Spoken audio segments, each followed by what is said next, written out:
কারণ that is my basis, ওটাই আমার মূল ভিত্তি।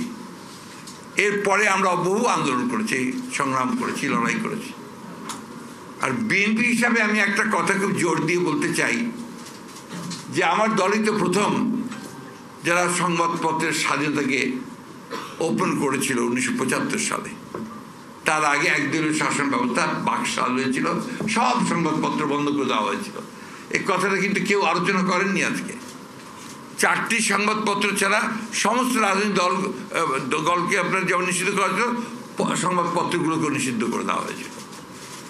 বিএনপি প্রেসিডেন্ট জিয়াউর রহমান সাহেব যখন দায়িত্বে আসলেন, তিনি কিন্তু সংবাদ মাধ্যমগুলোকে চালু করেছেন, স্বাধীনতা দিয়েছেন। আমরা বলি না যে আমরা একেবারেই আপনার ধোয়া তুলসী পাতা, কিন্তু এই কথা নিঃসন্দেহে বলতে পারি যে আমরা নিঃসন্দেহে সংবাদপত্রের স্বাধীনতার জন্য অনেক বেশি কাজ করেছি।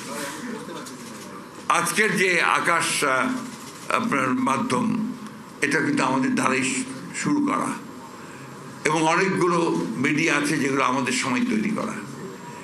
আমাদের সঙ্গে সংবাদপত্রের এবং সংবাদকর্মীর যে আপনার নির্যাতন, নিপীড়ন, এটা তুলনামূলকভাবে নিঃসন্দেহে অনেক কম হয়েছে আপনারা যদি সেটা দেখেন।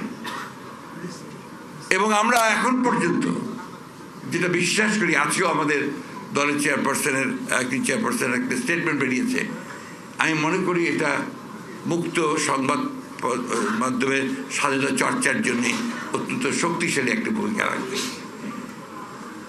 আমি বক্তব্য দীর্ঘ করবো না, আমরা একটা ট্রানজিশনাল পিরিয়ডে আছি, অনেক রকম ঘটনা চলছে।